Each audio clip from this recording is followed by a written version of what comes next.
We'll multiply it tomorrow, just to give everyone a chance to finish. Okay, drawing graphs using the table method.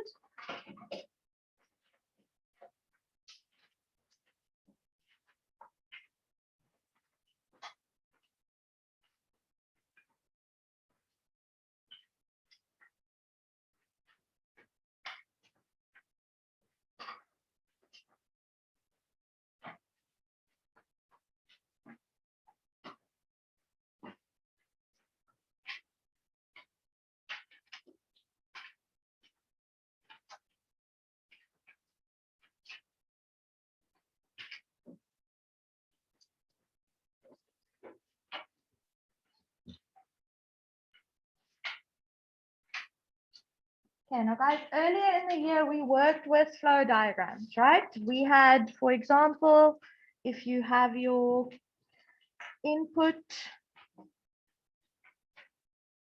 value, then you are multiplying that by 2, and then you are adding 1, and then you get your output value.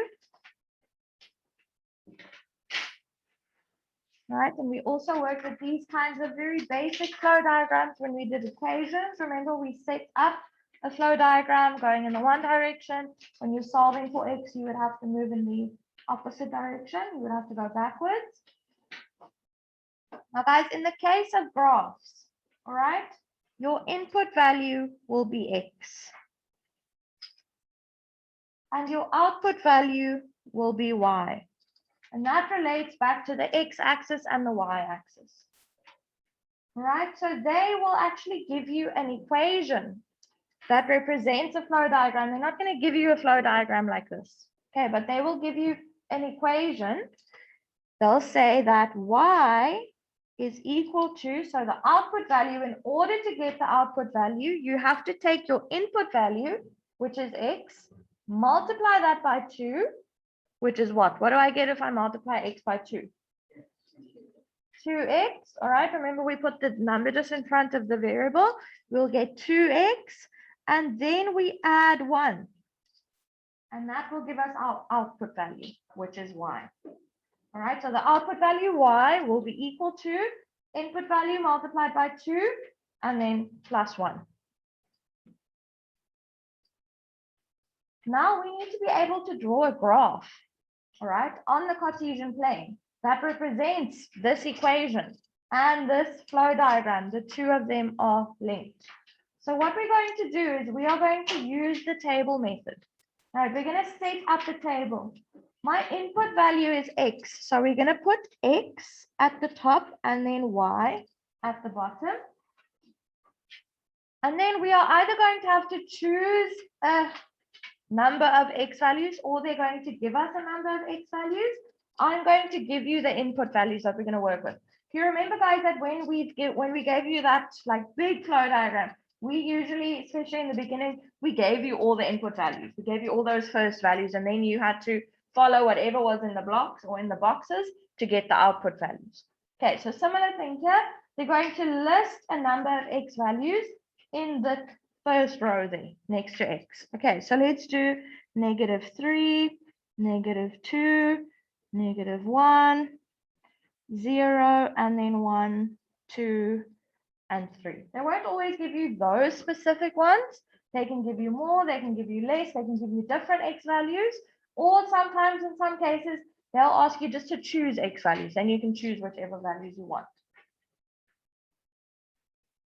Now, just like if this was a flow diagram and -3 was on the left-hand side of the flow diagram, right? We're going to do these things to -3, and that will give us our output value, which is our y value, all right? But like I said, guys, they're not going to give it to you in flow diagram form. They're going to give you the equation. So what we're going to do is we're going to substitute each x value into this equation, and that will give us the y value that should go with it. Okay, so what I'm going to write down now, you don't have to write down every time, but let's write it down as it's the first example. We are going to substitute x equals -3. That is the first input value. We're going to plug that into the equation that we're supposed to draw, and that will give us the y value that should go with it. Okay, so we're going to do y is equal to 2 times x, but x is now -3 plus 1. So do you guys see that in my equation, this was the equation of the graph that we are going to draw. In the equation now, instead of x, I'm putting the actual x value that is given in the table. Right. What is that? What's 2 times -3? -6 plus 1 is -5. So now, using a different color if you have, just to show that this is the one that we calculated, now we put that y value there under -3. And guys, what is an x value and a y value? If we put them together, what does that represent? A point, eh? Didn't we just plot points with an x value and a y value? So this -3, -5 is going to be a point on my graph. All right, so this gives me the point -3, -5.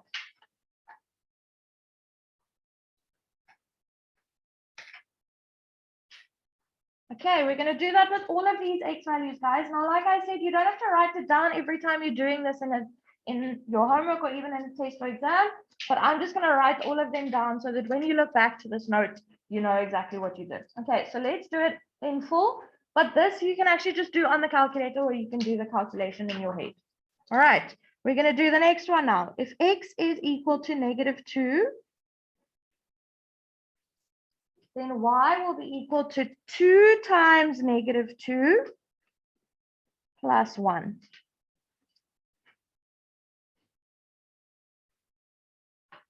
What is 2 times -2? -4 plus 1 is -3. So we put our -3 in the table underneath -2 because when our input value is -2, the output value is -3. So those two have to go together. And that will give me my second point, -2, -3. Okay, we're going to do that with all of these values, guys. X equals -1, that's the next one. So when x is -1, y will be 2 times -1 plus 1. 2 times -1 is -2, right? And then what's -2 plus 1? -1.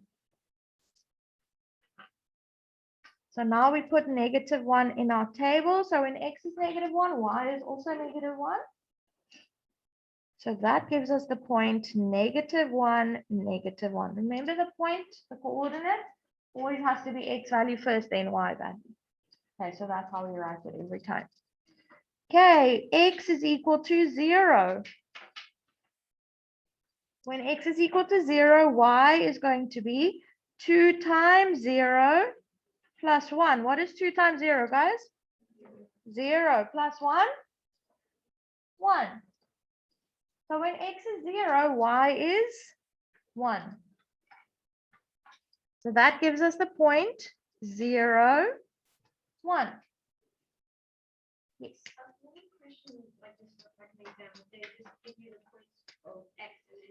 You'll see you're going to do some in the textbook. Okay. Yeah, we'll look at that. Right, x equals 1. So when x is 1, y is equal to 2 times 1 plus 1. What is 2 times 1? Plus 1 is 3. So when x is 1, y is 3. So that gives me the point 1, 3.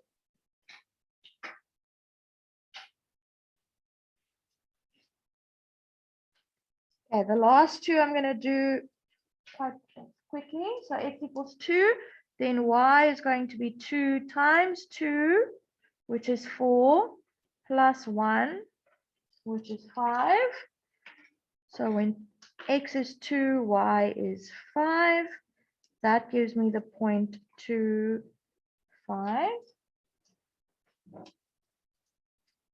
And then when x is 3, which is the last one, y is equal to 2 times 3 plus 1. So that is 6 plus 1, which is 7. So we put that in our table and we write that as our point.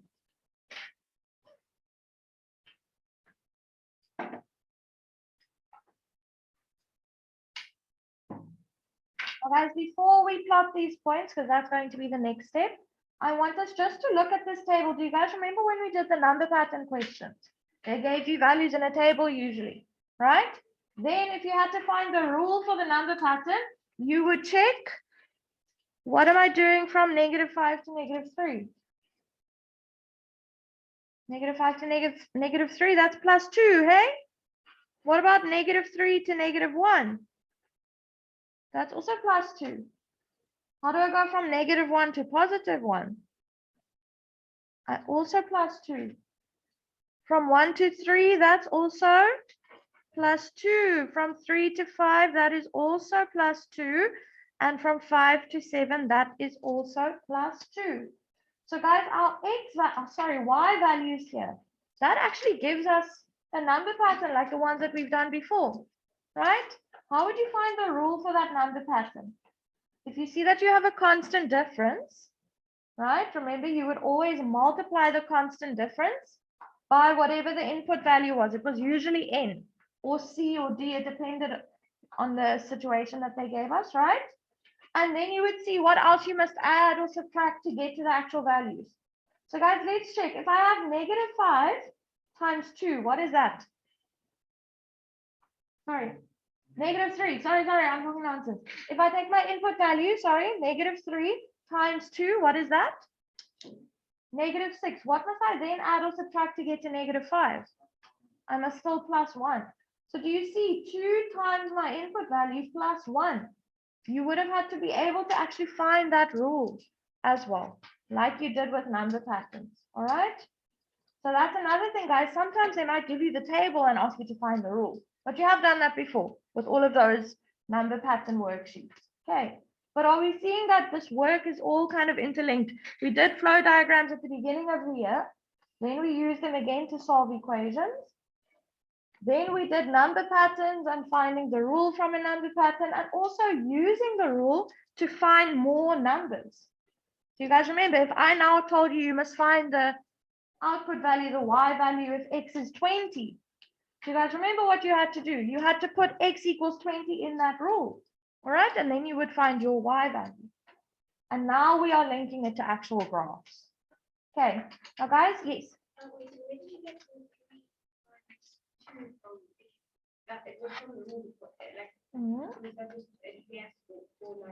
So remember, when you're finding the rule, you always take whatever your constant difference is and you multiply it by the input value, which in this case is x. So you will have 2 times x. But then you must check if you're doing 2 times 3, for example, if you're looking at the last one, that's 6, so I must still plus 1 to get to 7. Okay, so that's how we did it.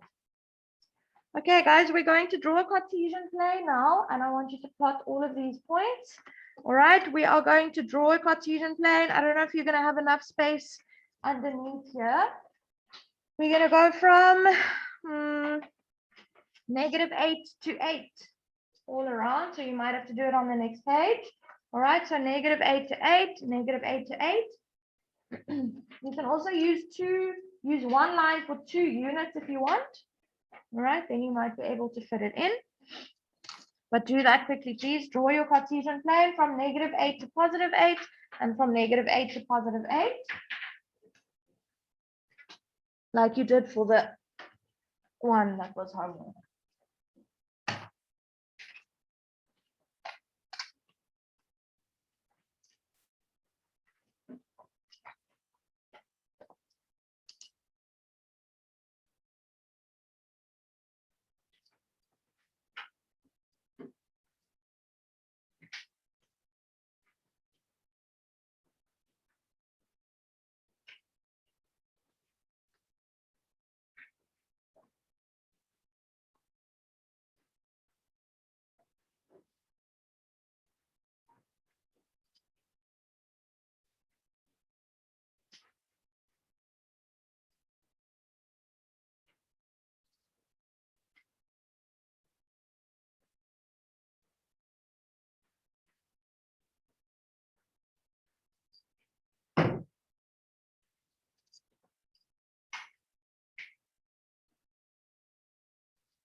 Now, guys, another thing when you're drawing your Cartesian plane, you don't have to label the axes like we did that very first time.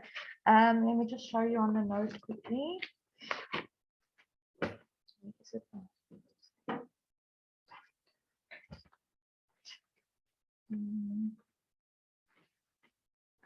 Actually, I also did it in exercise 1. So this is exercise 1, right? You see here that I labeled my y-axis. I labeled each notch with the 1, 2, 3, 4, 5, and so on. And here I did the same thing. You don't actually have to do that. Okay, you can just make notches for yourself. The important thing is that you label each point. All right. So when you are plotting a point, you have to write the coordinates of the point next to it, but you don't actually have to label your axes. All right, we did it in the beginning because I was trying to bring home the fact that it's a number line. Okay, it is a number line. You're welcome to label the two axes if you want. It just becomes a bit messy sometimes. Okay, so you don't actually have to do that. You just need to label the points.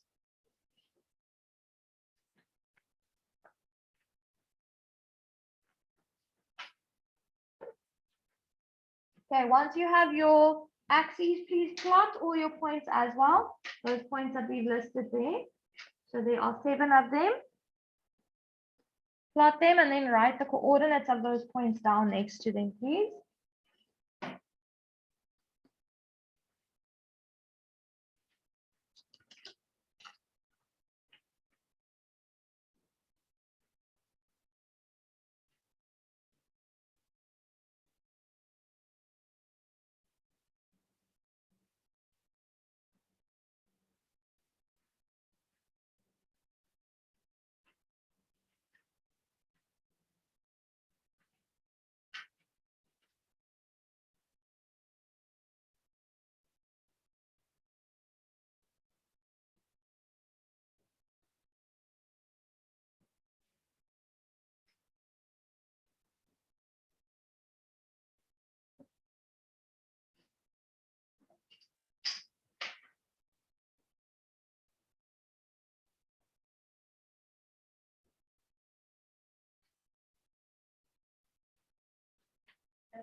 Label them with the coordinates this time, yeah, because we didn't give them letters.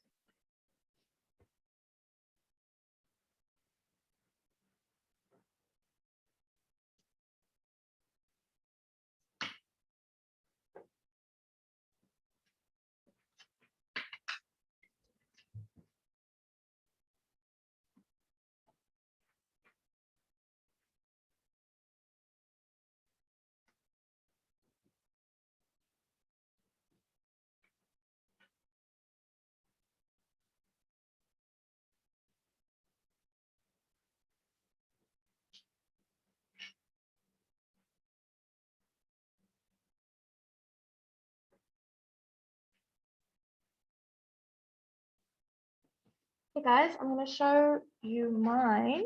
If you're not done yet, then you can just copy it down quickly, all right? But that's what I got. I just used 2 lines for 1 unit, and then I used 1 centimeter for 2 units as well.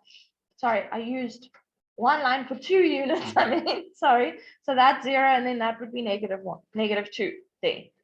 Okay, but it's fine if you did it in the normal way. I just wanted a smaller one. Now, guys, do you think that we're going to join these points or not? Yes. If it is a graph, yes, but remember we can have discrete graphs as well, where it's just separate points where they're not joined. Cameron? I don't think so, because if you want to show the same gap between every example. Okay. Let me ask you it in this way. If I had asked you to find the y value of x as a half, right? If there was an in-between, because here we have x equals 0 and there we have x equals 1. Remember, guys, one of the things that someone said the other day when I asked why are we not joining the points was that it was because the values in between the points don't have meaning. All right, you can't actually find values in between the points. Do you guys remember that was the number of cool drinks bought? Okay, so then it was discrete values. But here, if we sub in x equals a half, let's see, what is 2 times a half? 2 times a half is 1, plus 1 is 2. So is there a value in between 0 and 1? Can that graph have meaning? What about if I sub in x equals a quarter? Will I get a value here? If x is 1/4, I'll get a number, hey? If x is 1/10, I will get a number. So guys, for these types of graphs where they've given you a formula where it isn't like numbers of cool drink or number of cool drinks bought or number of people or number of chocolates or whatever, when it's not actually things that you can count, so separate things, when it's just a y value and an x value, then we are actually going to join the points. Okay, so take a ruler, please. Do you notice that it's going to give us a straight line as well? All those points are perfectly in line. Now, guys, we are going to join the points, but we're also going to extend our line past the points. I'll explain to you why we do that just now. And we're going to put arrows on the ends there. I just want to make sure that you are putting your y next to the y-axis and your x next to the x-axis. You have to do that, guys. And you have to label the origin with a 0. Please, you have to do that every time you draw a Cartesian plane, okay? So guys, the reason for why we extend the line past our points is because I could have given you x equals -10, and then you still would have been able to find a y value, all right? I could have given you x equals 20, which would be past that x equals 3. You still would have been able to get a y value. So for these kinds of graphs where they give you the equation, we always have to extend them past the first and the last points, because we could actually get values for those ones. Okay, and you put arrows on the ends. Yes? They also have things like find the 200 value. If they give you like y is 200, then you have to find x lower. Yeah. Then you would actually have to cross or you could. It depends on the question, but they won't give you one that's so far out that you have to draw an enormous graph. Yeah. Okay, guys, your homework is just going to be one of these. So it's exercise 23.2.